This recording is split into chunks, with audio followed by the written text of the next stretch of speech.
Hello, everyone, and welcome to another episode of Nerdy Movie News Roundup, the show where we round up all the latest news in the world of nerdy movies. Ugh. I'm not gonna lie, news was kind of slow this week. I was just like checking the news every day, like, what am I gonna talk about? But we do have like a decent amount of trailers to talk about, as well as like stuff I've watched. So it'll still be all right, I guess. I don't know. Who cares? Let's get into it. So first up, we have a trailer for Mario and Luigi Brothership. There was a Nintendo Direct this week. I think this looks very cool. So if you've never played the Mario and Luigi games, they've only ever been on the handhelds. So they were on the Game Boy and the DS and the 3DS. And they are like turn-based RPGs. But I played one of them as a kid. It was Mario and Luigi Partners in Time. And what I love about this game, or that game, and I assume the rest of them are the same, is just how like expressive Mario and Luigi are in them. So like if you just look back at the trailer, they're so like, if you look at their faces, they just show so much more emotion than than they usually show. I feel like a lot of times Mario games, the characters are just like sex dolls. you know what I mean? Yeah, and then you get into like the gameplay, and it's turn-based. It's like turn-based combat. But if you like look at it, let me see if I can find a good example. So yeah, this is like when you're running around in the overview. This is very familiar to me. And then yeah, so if you notice, the A button corresponds to Mario, and the B button is always going to correspond to Luigi. So you have to alternate depending on which brother you're controlling. Let me see. Is there going to be a really good example of what the combat is like? Yeah, so if you see, like, Mario is charging up there, so you pressed A, and Luigi hit him to, like, power up the move. So, then here. So this is a really good example. So see, you press A, and so when... Sorry, I'm having a hard time explaining this, but... Yeah, so, like, what I also love about these games is that when the enemies are attacking you, unlike other turn-based combat games... You don't just stand there and get hit. You know what I mean? So like Mario, you press A to jump as Mario to dodge his attacks. You press B as Luigi to dodge his attacks as well. We saw like earlier in the trailer that like when they were attacking Mario and Luigi, they were also like you had to like time the hammer hits, to hit the guy before he attacked Luigi. It's just like I haven't played that many turn-based combat games, to be fair, but the idea of just standing there like a moron while you're getting hit was never really appealing to me. But so I really loved Mario and Luigi Partners in Time, so I definitely want to check this out. Honestly, I kind of want to check out the other Mario and Luigi games as well. But yeah, and they also have just they're also like pretty funny. Like I don't know if you saw like some of the dialogue there, where let's see. I'm just letting it play until it gets to it. Yeah, so where the little guy's like, oh, but let's be clear, I ain't a pig, like really cute dialogue. I remember as a kid thinking the game was genuinely funny, and even like Mario and Luigi, they technically talk in these games as well, like they'll. Like I remember from when I was a kid, I remember like Mario, like he would actually talk to people, and you would see him kind of go like this, like dabba da boo, ba da ba da boo. Like he would make like Italian noises, and he would like he wouldn't do this, but he would move his arms in such a way that he's like actually talking to people in the world. You can't actually hear what he's saying, him or Luigi, but like he actually does talk to people. So these games just, what they feel like? They feel like Saturday morning cartoons. They feel like if you were playing through a Mario and Luigi Saturday morning cartoon. They just have that energy to them. So, I don't know. I'm super excited for this. All right, next trailer. They're finally doing it. They're finally... Nintendo is finally going woke because The Legend of Zelda Echoes of Wisdom, Link... He's getting sidelined, guys. Look, they're trying to erase men. It's happening, guys. Link is getting sidelined, and now Zelda has to save him. But yeah, this looks really cool. So it's in the It's in the art style of Link's Awakening, obviously, and this isn't a remake of anything. This is a new game where it's a top-down game, Zelda game, where you actually play as Zelda. You know, this is the first Zelda game where the title isn't lying to you. Yeah, so it starts off and like there are these like ground portals that swallowed Link up, and then Zelda's like, "Oh shit, I actually have to do something for once."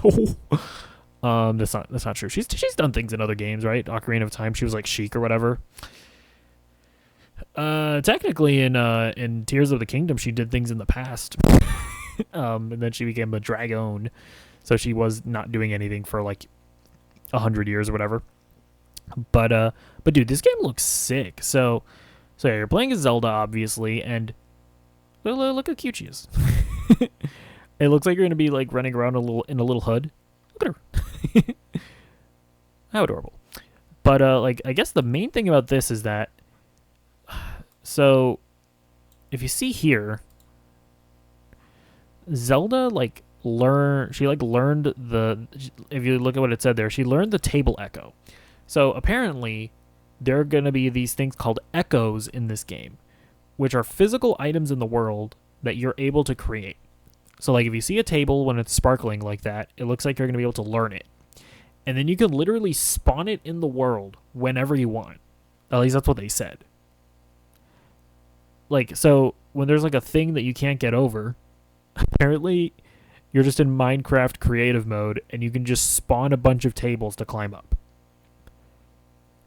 And you could do that with like they made it sound like it's just like an absurd amount of things. Like you can do water blocks, so you can just stack up a bunch of water blocks and swim up the stream.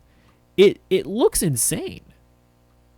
Like I really like the Zelda team, and they're like, I guess like it's just like their thing now where they just want to give you as like a bunch of tools, almost like game development tools within the game, and they're just like challenging you to break it. You know, it's so fascinating. Like this just feels like Tears of the Kingdom, but in a 2D Zelda game. And yeah, even like combat, like you can even like do an echo on the bad guys when after you kill them. So yeah, like you can suck up the echo of the bad guy, of the moblin or whatever, and like spawn them in the world, and they'll fight for you. It's crazy. And apparently you can do that with a bunch of mobs. This looks so cool. Yeah, no, I like that they didn't just, make Zelda like a Link clone. She very much does her own thing. That's unsettling, by the way. Like it's just it is so insane to just see like Zelda jumping on top of trees. We're gonna get to that again. Like this is absurd. You're not supposed to be able to do this. She's breaking the rules. Because it does also solve like an issue that I do have with a lot of the pre Breath of the Wild and Tears of the Kingdom Zelda games, where it's like it's just there's always like one like very specific thing that you had to do in those games, and I feel like they never really gave you enough freedom for it to feel fun to me. Because I would always like run around those games and be like, okay, well, I don't know like what the very particular specific thing I need to proceed is. And then I look up a guide and they're like, oh, you need to find this like this crack in a wall here to proceed to the next dungeon. It's like, I was never going to find that. So like, yeah, like the amount of freedom that you have in something like Breath of the Wild or Tears of the Kingdom actually makes it feel like an adventure that I'm going on. So I personally really like that style of game design. Although I understand that a lot of Zelda fans aren't as big of a fan of it. Who cares? Haha, they're appeasing me. Loser. Moving on. Metroid Prime 4. So I'm not a massive Metroid guy, although I did start playing a Metroid game. We'll get to that later in the show. But yeah, so they showed some of Metroid Prime 4. You know what's actually kind of interesting about this? I'm kind of getting like Halo campaign vibes from this. Like it kind of feels like a Halo campaign. Especially when you look at the big ship in the distance and like the way that things happen in the world. It looks really cool. Like I've only played like the first 2 Halo games. Well, Reach, I played Halo Reach as well. Um, I just had to play it first because it came first chronologically because I'm weird like that. But yeah, like so I don't know how the Halo games have progressed, but it feels like they don't necessarily make that like the I don't think Halo Infinite is like this, right? Where it's like kind of like a somewhat linear experience. So this feels neat. This feels neat. I've heard people saying like, "Oh, why? What's so impressive about this?" And it's like, sure, there wasn't necessarily anything here that was like particularly impressive, from like a graphical fidelity or just in a gameplay wise. Like it doesn't, at least from what we're seeing here, it doesn't look like this game is necessarily going to innovate anything. But this just feels like an old school Halo campaign, which, like, yeah, it's just like kind of neat. So I don't know. I'm definitely looking forward to this. We'll get to the Metroid game that I'm playing currently later in the show. All right, so we're done with the Nintendo Direct. Now we also have a trailer for The Penguin. This is the official teaser too, and this show looks pretty great. I mean, it really does just look like The Sopranos, but but with the Penguin, and that is by no means a bad thing. If we just like skip around, you know, they kind of they kind of talk about how the Falcones they're like on the back foot after the events of the Batman, and the Penguin's like, I smell blood in the water. I'm trying to do a mobster accent. I smell blood in the water. And then this is also, I forget her name, but she's like the daughter of one of the Falcones or whatever. Yeah, it looks like she's going to be working with the Penguino to take over her family's like mobster business or whatever. Did you say mobster business? I don't know why I said that. But yeah, it just looks like a really solid like mob show. Obviously HBO coming back to their roots in a way is kind of interesting. And you know, doing it in the world of the Batman is also really cool. It'll be interesting to see if there is any like comic booky nature to this. Like, does Batman show up? I assume Robert Pattinson's Batman will show up at least for like a cameo, right? But like, does Joker show up at all? Does Riddler show up at all? Like, I feel like any of them could. Like, none of those actors are big enough that it's like, oh, I'm not gonna do a TV show. Like, I feel like anybody could potentially show up here. But no, this looks great, and you know, I love the Batman, so I want to see more from this world. All right. Next up, we got kind of a teaser for Batman Caped Crusader. You know what? I'll just start. I'll play a little bit of the audio just because they reveal the Batman voice. Let's just play it. In Gotham, a mask can hold the power to hide who you are or create who you are. But the time has come to shut up. Copyright stricken. But yeah, it doesn't sound great, in my opinion. I'm still looking forward to the show. Like, it's one of those things. Oh yeah, and then they show off a bunch of the voice actors. I don't recognize any of these people. I'm not even gonna lie to you. But I'm still excited for the show. I don't like. The voice isn't like horrible, to be fair. But it's just, I don't know. Immediately when I heard it, I was like, oh, huh. I'm not sure. I'm not too sure about that. But like, at the end of the day, I don't think it's gonna like make or break the show. But apparently this is the guy that's doing the voice, by the way. Apparently he's been in other things. I don't really know what. But yeah, I'm still looking forward to the show because of the concept of it. You know, a couple weeks ago we talked about like an Empire article that was sort of giving a bunch more information about the show. Like, it's set in the 1940s, which is super cool. They say that it's gonna delve into the psychology of Batman, which is interesting. Like, I really like all the designs for like Catwoman and Harley Quinn. Harley Quinn also looks really interesting, where it looks like she's gonna go crazy, before ever meeting the Joker, and it looks like they're gonna do an interesting thing where she's still gonna be a psychologist, but and Harley Quinn at the same time. So she is going to have kind of like a dual identity situation, which I think is really, really cool. And they're just doing something interesting and different with Harley Quinn. That sounds interesting. Like, this show still looks great to me. The Batman voice, I think I'll be able to get over. But yeah. Let's move on to the first story of the day. We got a first look at A Night in the Seven Kingdoms. This is a Game of Thrones spin-off that is apparently shooting now. So yeah, I don't really know anything about this story. But from what I'm able to tell, I think what's going to be interesting about this one is that it's going to follow, I'm assuming this guy is the knight, the guy wearing the cloak.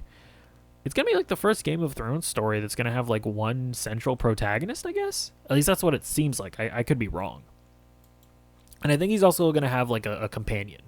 And I guess they're going to be like the dual protagonists. But it seems like it's going to be the first Game of Thrones thing that isn't going to be like this sprawling story with so many characters and whatever and whatnot. And that's interesting. So it's one of those things where hopefully they have a good head on their shoulders and they're not just making Game of Thrones shows just to make them. They've had that mentality in the past. Like, if you didn't know, there was actually another Game of Thrones spin-off that they shot a pilot for before House of the Dragon, and HBO looked at it and they were like, "Nah, we're just not going to move forward with this." And so they just scrapped it. And then they made House of the Dragon, which actually ended up coming out and being very good. So yeah, I'm keep my eye out on this. I feel like I have to know a bit more about the story. I got to watch a trailer before I can get too excited about it. But that was indeed the first look. All right, next up, Spaceballs 2 is happening officially. I've never seen Spaceballs. Not gonna lie, I just never watched it. But from what I understand, it's like a parody of Star Wars. Yeah, let's read the Screen Rant article about it. Spaceballs 2 is finally happening. Amazon MGM is moving forward with Josh Gad's Spaceball 2, which he will star in and produce. Mel Brooks is also involved as a producer, but he's not writing or directing the sequel. This marks a shift for the sequel. So, I guess the Mel Brooks, apparently, did he write and direct the first one? I'm not sure. But yeah, he's sort of vaguely involved, but also not really, probably. He's probably a producer in name only, so it's really more so Josh Gad making this. And I mean, there's definitely, I would argue, like, opportunity to parody Star Wars again, right? Like, it feels like for like a couple decades, like since the prequels, there was like this period of time where it was just the original trilogy and the prequels, and they were like parodied to death, right? Like, I think Family Guy probably, like, they did the Star Wars thing. Robot Chicken did it. I assume The Simpsons, right? Like, it's like there was there was really nothing else to do in regards to Star Wars. But now Disney has put out so much content that, yeah, there's absolutely room to parody Star Wars again. So I'm sure this will be good. It'll be interesting to see if they go in a mean-spirited route or if maybe it's in a more like wholesome parody route. You could do both. And there are people that would get mad at you on both sides of the aisle, and there are people that will like praise you and soy out because it's like, oh, I also love Disney Star Wars, or oh, I hate Disney Star Wars too. So yeah, you can do a lot with this. So we'll see if it ends up being any good. All right, next up. Deadpool 3 has a release date in China. Sorry, I said that wrong. Deadpool will release in China, officially. This is coming from the Hollywood Reporter. Disney/Marvel Studios' widely anticipated Deadpool and Wolverine has landed a day and date release in China on July 26th. The approval from Beijing's film regulators marks the first time The Merc with a Mouth has gotten the green light to launch in China simultaneously with the US. Sources close to the film say no cuts will be made that alter the integrity of the storytelling or the Deadpool spirit. Alright, so this is interesting. Apparently, neither of the first two Deadpool movies actually got released in China because of, the raunchy nature of them, I guess, and the violence. And Marvel has actually, they kind of been struggling with getting their movies released in China post-pandemic times for whatever reason. Like, China just stopped allowing as many movies to air in the country. So that's obviously been a struggle for them as well at the box office. So it's a pretty big deal, actually, that Deadpool is getting a release in China. Like, assuming this movie ends up being like as big as people suspect it's going to be, and hopefully it's good and whatnot, like, they could end up making like north of $100 million in China alone. So this is definitely a big deal. It is a little interesting that the first two Deadpool movies were apparently too raunchy to air in China, but Deadpool and Wolverine isn't. That's interesting, right? Like, my guess is that the first two Deadpool movies were probably... This is interesting. So Deadpool and Wolverine had... The first two Deadpool movies apparently did not air in China or release in China because I guess they were just too raunchy or whatever. But Deadpool and Wolverine isn't too raunchy. Like, I'm guessing the first two movies, they couldn't simply like cut some parts of it. They couldn't edit it enough to make it releasable. But this new one isn't, and that's a little worrying because it's like, okay, well, they've said they didn't like hold back anything when making the movie. Is that necessarily true? If they were able to get a Chinese release? Or is it just the case that China's being more lenient now? It's impossible to say at the moment, but it is something to keep an eye on. We'll have to wait and see what happens, though. All right, next up, the Mario movie officially has a release date. So they put out this tweet here. I translated it on Twitter, so we'll read the translation. Hello, this is Miyamoto. He's like one of the... He's like the guy who created Mario, if you don't know. We will be broadcasting a Nintendo Direct tonight, but before that, I would like to make an announcement. The release date for the new Super Mario animated movie in Japan has been set for April 24th, 2026. We are working with the Illumination team to make it a fun movie, so please continue to look forward to it. So yeah, thank God it'll be fun. I was worried they were going to make it not fun. But, yeah, I don't know. I'm not a huge fan of the Mario movie. I'm not going to lie. It's not a movie that I really connected with very much at all. And here's the thing, right? Illumination is just, like, kind of a soulless studio to me. I don't... Like, their movies feel like products. They don't feel like art. They don't feel like genuine, earnest movies. I think I watched Sing... And I felt nothing watching that movie. It literally felt like just a series of excuses to start singing popular songs. And like when I watched the Mario movie, it didn't feel like a movie. It just felt like a series of sequences trying to get to the next reference of like, oh, I know what Mario is. Oh, Mario Kart. Ooh, they're eating the mushroom. Ooh, Bowser. It's like, okay, I don't know. I and people are gonna like hear me say that, and like the usual response is like, well, it's just a kids movie, or oh, it's just a Mario movie. It doesn't have to be good. And I say, why do you hate kids? Why don't you think that kids deserve good movies? That's right, Uno reverse, bitch. I don't know. Like, I feel like just because it's a Mario movie doesn't mean it has to be bad. You could make a good Mario movie. That is possible. That is feasible. It's not unreasonable to want that. So, hopefully they improve on the second movie, but also they really don't need to because I am on an island alone holding this opinion. All right, we'll see.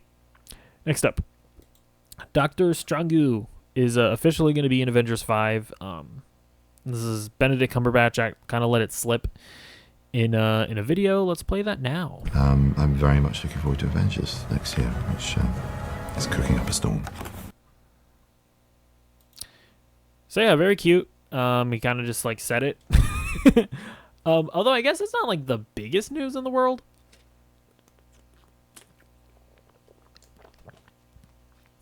Because it's like, oh, Really? You thought they were going to make a Doctor Strange or an Avengers movie without Doctor Strange? Yeah, obviously he was like 99% sure, like we would have been sure that he would have been in it, but it's technically confirmed now. And that is technically news that I technically can make a segment out of. But yeah, I don't really know anything much more than that. I think we knew that it was going to be shooting next year, but he also confirmed that as well, that he's going to be shooting it next year. Yeah, I mean, I don't know. I'm of the opinion that they are making a mistake with these Avengers movies. I really think what they need to do is make a smaller scale Avengers movie, right? Keep the threat to like Earth.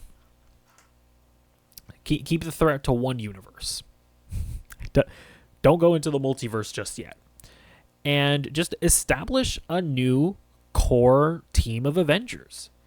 Because, like, people... I feel like what people don't really understand, and when I say people, I mean the people like Kevin Feige and the people that are currently running Marvel, where it's like the MCU didn't become what the MCU is until that first Avengers movie. In that first Avengers movie, like the tone of the MCU really got established.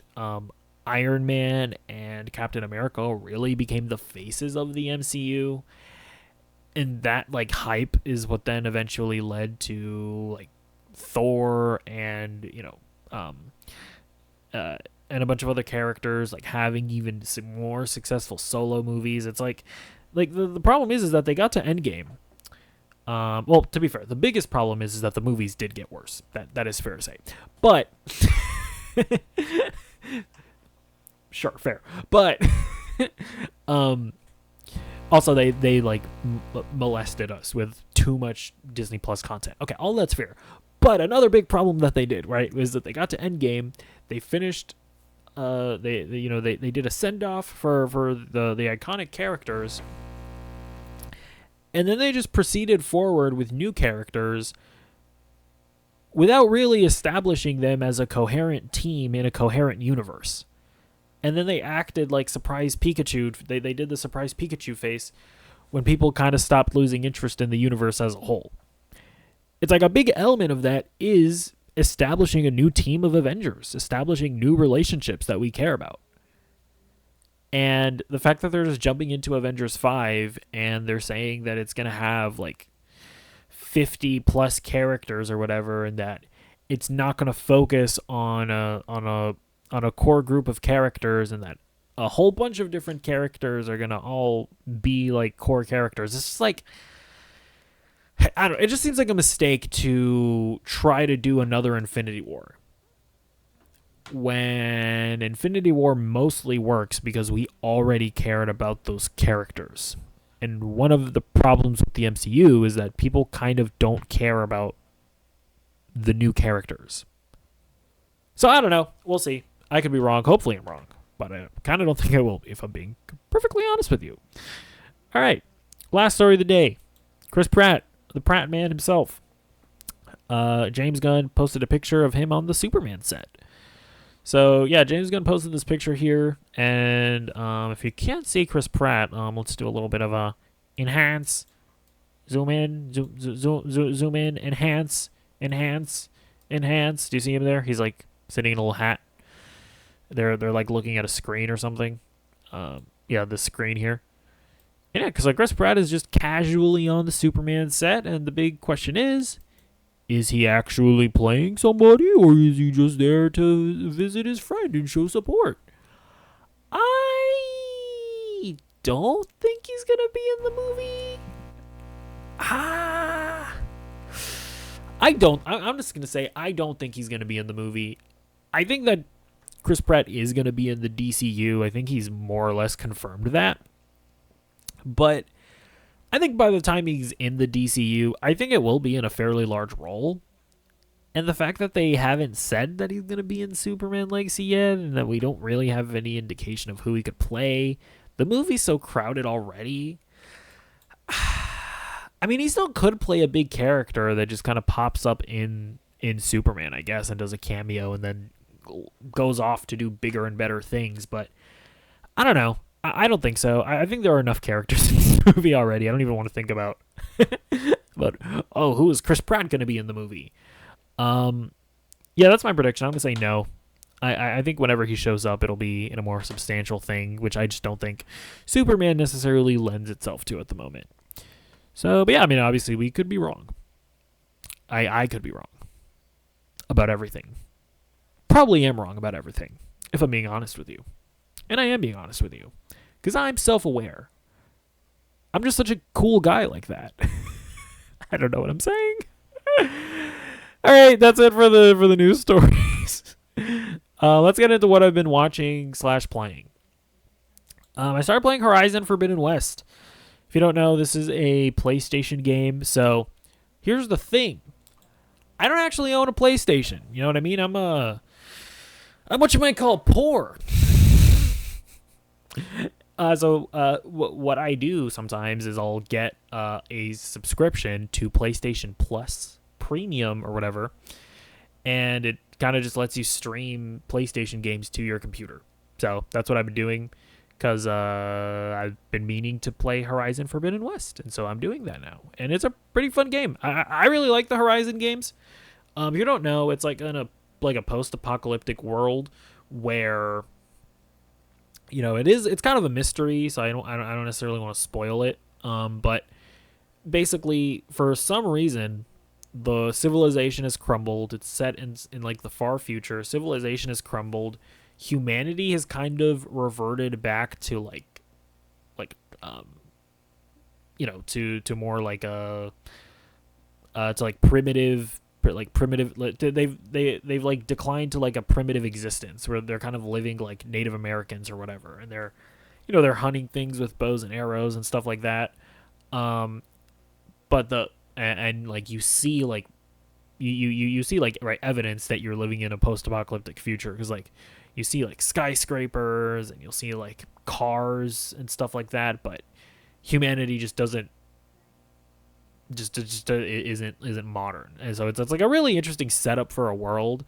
And then the other thing is that there are robot dinosaurs running around, right? So you can see like in the background there that there are robot dinosaurs, and the gameplay is all about using like a bow and arrow for the most part, and you're hunting robot dinosaurs and you're fighting them and stuff. And it's a really fun game, and I the setting is also super compelling. Like, you know, learning about what actually happened is really interesting in the first game, and you're learning even more stuff in the second one, and yeah, I'm super enjoying it. I definitely recommend playing the first one and the second one, at least so far. Maybe it turns into poo caca as the game progresses. Who knows? I will find out though. All right, next up, I watched My Adventures with Superman. I think this is episode 5. Yeah, this is episode 5. They finally introduced Supergirl. I absolutely loved this episode. This episode was just such a treat to watch. Like, this show just does such a great job with its characters. These characters are just so lovable and so likable, and Jimmy, and like, I think my favorite part of this episode is Jimmy Olsen meeting Kara. They're kind of into each other, and they kind of go on this little date technically, and it is just the most adorable thing you've ever seen in your life. You know, Jimmy's got that W Riz. Kara, you know, she's like an alien from Earth. She like doesn't really understand Earth customs and whatnot, and she's super adorable. And then you also have like Clark and Lois. They're kind of fighting, and that's obviously sad, but on the side and stuff like that. But and even that stuff I think is handled really well. I actually like the Lois character. I know that there are some people that think that she's another Amber from Invincible, but the difference between Amber from Invincible and Lois is that Lois is definitely a flawed character, but what makes Amber from Invincible even more annoying is that the characters around Amber, namely Mark, don't act realistically. Right? Like they don't necessarily like hold Amber accountable for like being kind of a bad girlfriend. Lois and Clark, I feel like their relationship is like, it feels a little more natural. Like Like Clark doesn't just like stand by as as like when Lois does something that's like kind of shitty. Like Clark doesn't just like stand there and take it, kind of like Mark does in an unrealistic fashion. So that's why I don't mind. And by the way, to be clear, I don't even think that Lois is like as bad as Amber from Invincible, but you know, like their relationship does get kind of messy. And to me, it feels like way more realistic and understandable, right? Like to me, Lois feels just more like a flawed human, because I do think that is a problem with like some criticism nowadays, where it's like if a character, like it feels like people don't judge characters based on does it feel natural for this character to do this thing. Instead, it feels like people want characters to just act like perfect humans. And if a character does a shitty thing, it automatically means that like the show is trying to spread some message or something. And it's like, no, Lois can be a likable character. She can be a really cool character that also does some bad things sometimes. Doesn't necessarily mean the show is like trying to say that, you know, this is like an okay thing to do, or that she's necessarily in the right. So I don't know. It's kind of a vague thing, but I also don't want to like spoil anything. So there's that. Leave me alone. All right, next up. I watched House of the Dragon Season 2, Episode 1. Yeah, this is a really solid start to the season. You know, Game of Thrones is interesting because I watch it and I really enjoy it. But for whatever reason, like it like all the nitty gritty details just don't really stick with me. So it's like every time I'm starting a new season of like a Game of Thrones thing, it's like I'm really needing to be reminded of like, oh, these characters were doing this, and it's like, oh, their relationship was like this, and like, oh, this thing happened. So this episode I think does a really good job of being genuinely compelling, you know, progressing the story and whatnot, but also just like establishing, hey, remember this happened in the last season. And this is where all these characters are at emotionally. And it's like, gotcha. I'm all caught up now. So, you know, like episode 1 is definitely good, but episode 2, I think, is where the fun is about to begin. And to be fair, there is like a really big thing that happens in this episode for sure. And it is horrifying. And it's not really pleasant to look at, was it? All right, next up, we got the Acolyte, episode 4. This episode was kind of poo-poo caca. Now, here's the thing. I am an Acolyte enjoyer. I enjoyed the first 3 episodes, you know, unabashedly, unashamedly. And, you know, the thing is that, like, I made a video where I, like, reacted to a Jeremy Jahns video because I was curious to know, like, why people were mad like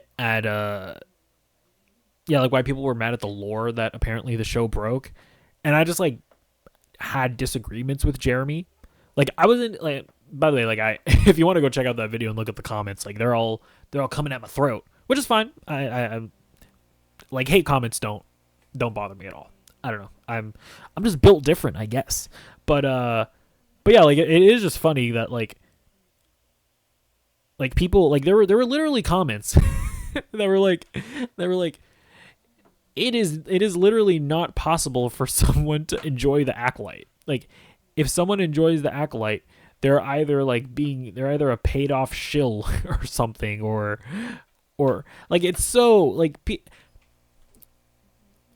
people that hate the Acolyte, like a lot of you guys are just, you guys need to calm down. You guys need to understand that art is subjective, okay? As horrible that you think it might be, it is art at the end of the day, and it is possible for somebody else to enjoy it. So, I don't know, that's a PSA, public service announcement, like, hey, everybody, calm down, why don't you?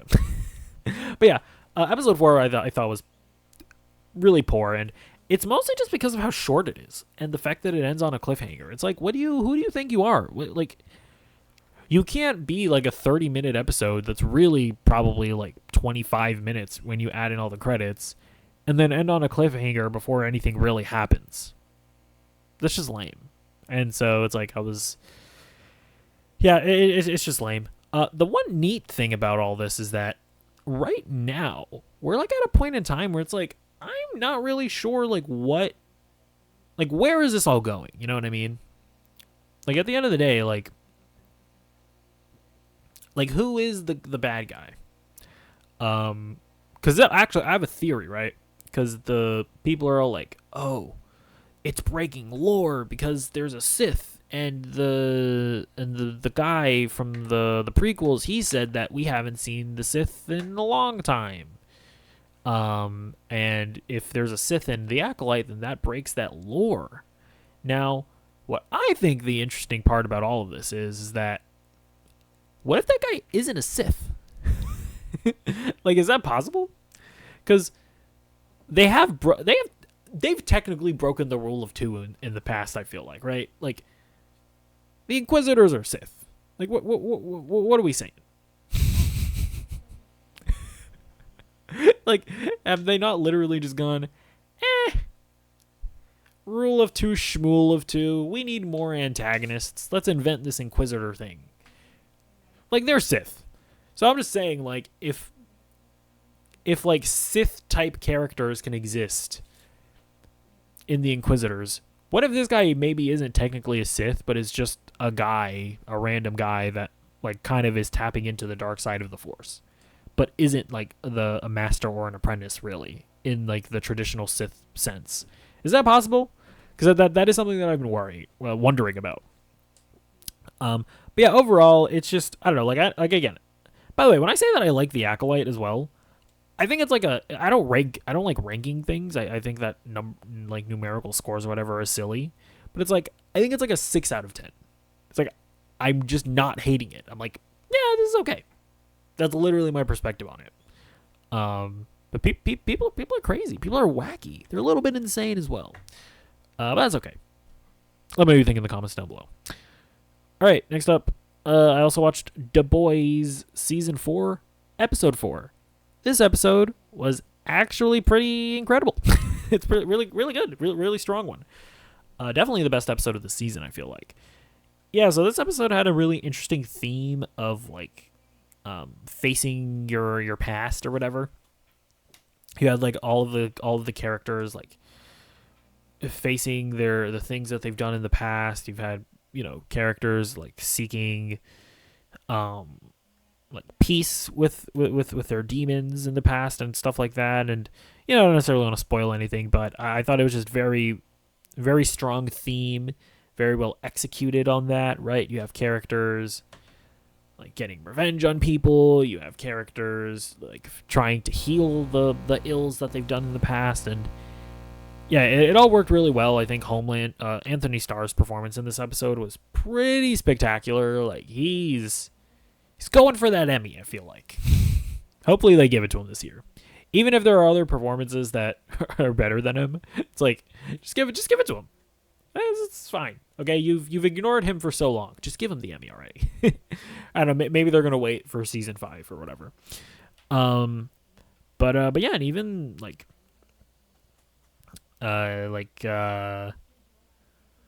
everything else going on with, like, Frenchie has, like, an interesting thing that he's going through. Huey has an interesting thing that he's going through. Oh, also the other big moment in the episode actually comes with Starlight. I thought that was a really great moment. Really fucked up. Feel for you, girl, I guess. And yeah. I'm sorry, I'm just trying to think of what to say without spoiling stuff, because yeah, that definitely check out this episode if you haven't. But yeah, next up, this is gonna be the last thing I talked about today. I started playing Metroid Fusion. So this is a remake of the original Metroid. It's on the Game Boy Advance. I am playing it through, you know, some interesting means that I don't need to disclose my privacy of how I play my games, okay? But I think you get the gist of what I'm saying by how I'm saying it. And I'm really enjoying it so far. So yeah, this is a remake of the first NES Metroid game, which I've tried to play in the past, and I was like, ew.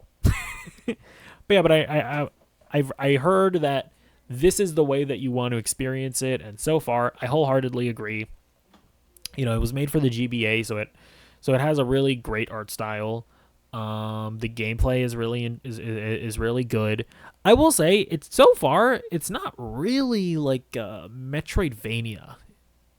Really, like Metroidvanias are kind of like 2D open worlds, and the whole point of them is that you're like exploring the world, and you get to like certain places in the world, and it's like, oh no, I can't get through this, or I can't get up on that ledge.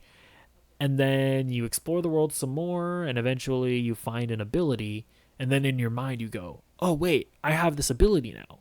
Let me go back to that place that I couldn't get to before, and now I should be able to get up to it. And that's like the gameplay loop of what a Metroidvania is supposed to be. This doesn't really feel like that so far. I don't know, it feels way more linear. Like there are like some elements of that. Like I've definitely got into places where it's like, oh, I can't get through this. I guess I'll come back later. But for the most part, it's like very like objective driven and very like linear, and it's like, oh, you're going to you're clearing out this area, now you're going to the next area. But at least it feels that way so far. So maybe it changes. But even then, like even if it doesn't turn into a full blown Metroidvania, it's not necessarily a bad thing, because I'm still having a really fun time with it. So yeah, Metroid is a cool game, I guess. Metroid Fusion, that is. So yeah, so far, definitely recommend this one over like the original NES version. But yeah, that's going to be it for this episode of Nerdy Movie News Roundup. It is the show where we round up all of the latest news in the world of nerdy movies, and I want to hear your thoughts on anything that we talked about today. And I will see you in the next video. Goodbye.